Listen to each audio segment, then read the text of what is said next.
my distinguished colleague, my brother Jiji from the Supreme Court of India, Shri Arjun Ram Meghwal ji, Honorable Union Minister of State for Law and Justice,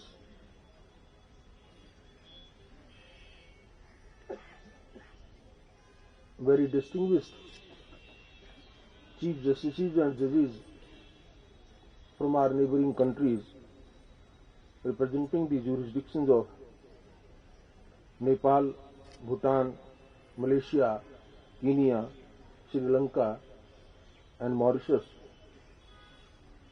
Shri Tushar Mehta, Learned Solicitor General of India, my sister Justice Indu Malhotra, former Judge of the Supreme Court of India, Mr. Vikas Singh, Senior Advocate and President of the Supreme Court Bar Association, Mr. Rahul Kaushik, Senior Advocate and Vice President of the Supreme Court Bar Association, Pragya Baghel, Secretary of the Supreme Court Bar Association, members of the Executive Committee of the Supreme Court Bar Association, Mr. Nikhil Vipin Nair, President of the SCORA, Supreme Court Advocates on the Court Association, Mr. Amit Sharma, Vice President, and Mr. Nikhil Jain, Secretary of the Association, Senior Advocates and members of the Supreme Court Bar, Secretary General, Registrars and other officers on the establishment of the Supreme Court. We also have among us the registrars and some senior officers of the visiting nations who are also present in this occasion. Ladies and gentlemen, friends from media, a very good morning to all of you. It is a genuine pleasure to be here today, and what makes it especially meaningful is that this is my first public address, as pointed out by Honorable Law Minister and Mr. Tushar Mehta both, since having taken oath as Chief Justice of India. Truth be told, I could not have imagined a more fitting and exhilarating occasion than the Constitution Day for this milestone, a day when we celebrate the pivotal moment when the people of India gifted unto themselves its most fundamental covenant. As I stand before you today, I must emphasize that the bar occupies an indispensable place in fortifying the rule of law and upholding the sanctity of our Constitution. Today, since I will be speaking in the afternoon event being organized by the Supreme Court, I thought that in the morning session I will confine myself to the role and the contribution made by the Supreme Court and other bar associations and our distinguished members of the bar from time to time. And in that context, I do not hesitate in saying that if the courts are regarded as the sentinel of the Constitution, then the members of the bar are the torch bearers who illuminate our path as we discharge the solemn duty with clarity and conviction. When we are called upon to pronounce on the constitutionality of a provision or to expand the ambit of another, it is the range of perspectives, the depth of readings, and the wealth of precedent that bar brings before us to marshal our understanding. Your scholarship allows us to approach each question with a more holistic vision, forming the very bedrock which constitutional jurisprudence steadily evolves. I believe that in this context, the Supreme Court Bar Association's own website offers a particular fitting line, one that I am certain you all have come across but just to refresh your memory, I am quoting what your website says.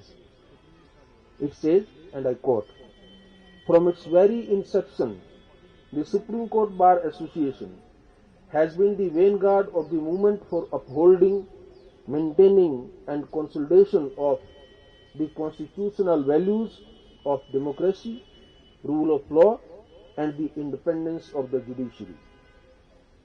Undoubtedly, across the many decades since the Constitution's inception, the judiciary has repeatedly acknowledged the indubitable role of the bar in safeguarding its virtues.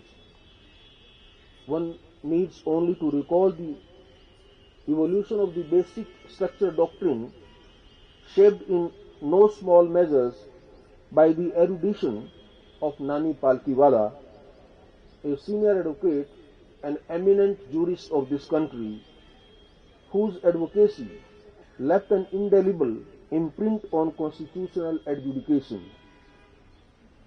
Legal behemoths such as M.C. Sheetalwad, with arguments of remarkable lucidity and salubrious depth, contributed to judicial transformation in the ways that continue to resonate. Even Dr. B.R. Ambedkar, K. M. Munshi, Aladhi Krishna Swami Iyer, the principal architects of our Constitution, stood at one time as members of the bar. Our legal history is replete with such stalwarts, advocates whose intellect, integrity and persuasion have guided the trajectory of our constitutional jurisprudence and indeed the direction of the nation itself.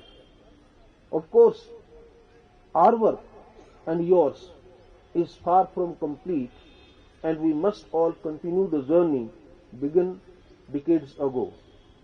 The bar in particular must shoulder an even deeper sense of responsibility. Constitutional adjudication cannot be seen merely through the lens of adversarial litigation, for its implications extend far beyond individual disputes. They shape the course of the nation itself. When I often speak about the invisible victims of the judicial system, it is my sincere belief that only bar can rescue them from such agony. Your perspectives matter profoundly, and the seriousness with which you engage in your craft directly influences the transmogrification of our constitutional future. In addition to assisting us in constitutional matters, it is equally vital that the bar collectively takes purposeful strides towards espousing the letter and spirit of our fundamental document. This includes providing legal aid to those who are vulnerable or living at the margins of the society, as well as aligning on oneself with the vision embodied in the directive principles of the state policy. Such commitments matter because when members of the legal fraternity undertake these obligations, they create a ripple effect, fostering genuine change within their communities and reinforcing constitutional value in everyday life. As individuals with a deeper understanding of the Constitution's true import, you are uniquely positioned to serve as model citizens, both personally and professionally, embodying the very ideals our founding document seeks to instill. I would especially urge the younger advocates among us to take up this mantle. Each of you is immensely capable, brimming with potential, and acutely aware of the duties that accompany this profession. As I draw my address to close, I wish to impress upon all of you that the Constitution entrusts its guardianship not to one institution alone, but to a consortium of minds and consciences. And in that consortium, the bar and the bench stand as indispensable partners. We interpret, you illuminate. We pronounce, you provoke thought. We guard the ramparts and you fortify the foundations. Together, we sustain the living promise of our Republic. On this Constitution Day, may we renew this shared commitment with humility and resolve to uphold the Constitution not only through our judgments and arguments, but through the integrity we embody, the empathy we cultivate, and the consensus we carry forward. Let us continue side by side to ensure that the Constitution is not merely preserved, but continuously uplifted, enriched, and ennobled in the service of our people. Thank you very much. Thank you for inviting and giving this opportunity to me to share my views. Thank you, Jai Hind.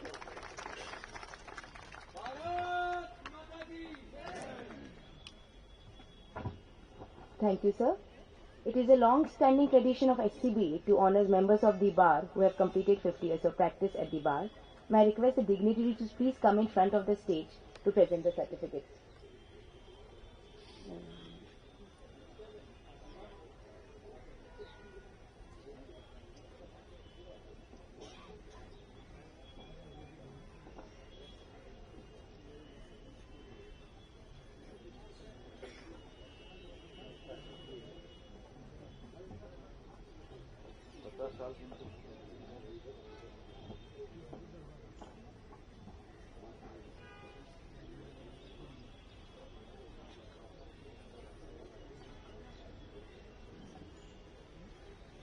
Now may I request the Honorable Chief Justice of India to kindly present shawl and certificate to members as a token of respect.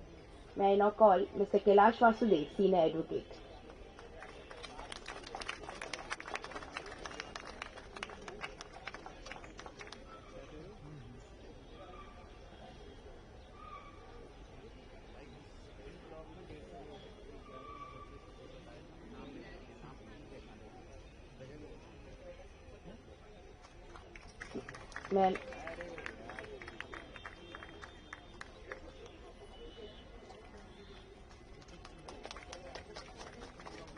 May I now request Mr. Rajiv Datta, Senior Advocate, to come forward.